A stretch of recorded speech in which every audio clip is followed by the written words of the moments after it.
Bhavnagar Bortalav police સ્ટેશનમાં કેટલાક શખ્સોએ યુવાન દુકાન પાસે હાજર હોય ત્યારે પ્રેમ પ્રકરણને પગલે માર માર્યો હોવાની પોલીસ ફરિયાદ નોંધાવી છે। ઘોઘાના નેસવડ ગામે રહેતા કૌશિકભાઈ સુરેશભાઈ ડાભીએ એવા મતલબની ફરિયાદ નોંધાવી હતી કે અશ્વિન હરજીભાઈ ડાભીની બહેન સાથે તેને અગાઉ પ્રેમ સંબંધ હોય જેની દાજ રાખીને તેઓ ચિત્રા માર્કેટિંગ યાર્ડમાં તેમની દુકાનમાં હાજર હતો।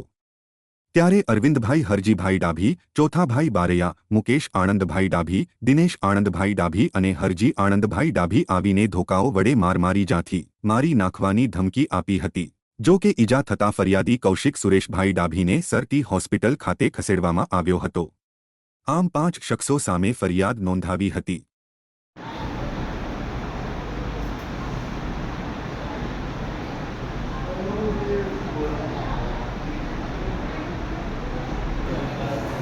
હા યાર